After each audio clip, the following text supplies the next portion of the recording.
Mesdames et Messieurs, je vous prie de vous lever, ainsi pour accueillir l'entrée de son Excellence, Madame la Ministre de la Justice, très respectueusement.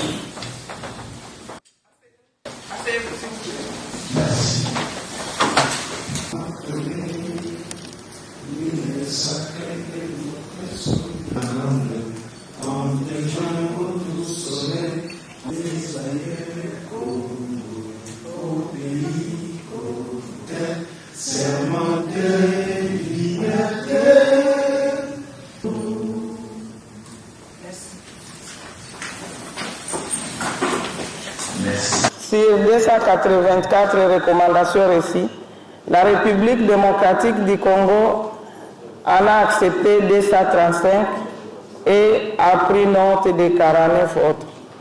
Aucune n'a été rejetée. Le rapport final a été adopté à l'unanimité par les 47 États membres du Conseil des droits de l'homme.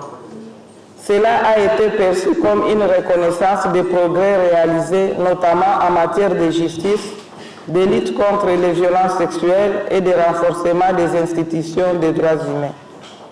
La République démocratique du Congo, confrontée depuis plusieurs décennies à des crises multiformes dans sa partie orientale, salue l'adoption de cette résolution qui reconnaît la nécessité d'un appui renforcé aux États en situation de fragilité, de conflit ou de transition.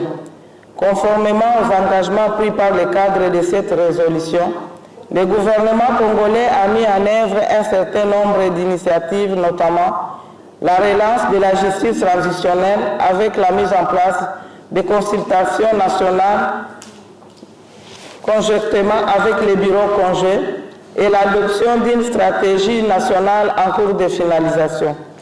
Le renforcement du rôle du ministère des Droits humains dans la coordination des mécanismes de suivi, de protection et de réparation.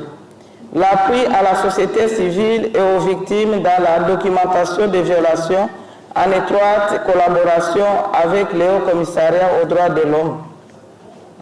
L'ouverture au dialogue avec les mécanismes internationaux d'enquête et d'assistance technique.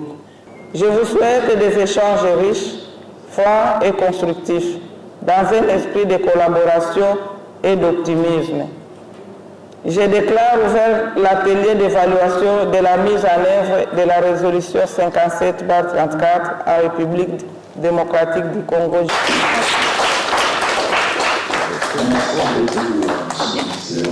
La prise de Goma et de Bukavu en début d'année a plongé l'Est de la République démocratique du Congo dans une spirale de violence et d'instabilité avec pour conséquence des violations et atteintes massives aux droits de l'homme et des violations graves du droit international humanitaire. La grande partie des efforts fournis par la communauté internationale en appui à l'État de droit a été réduite à néant.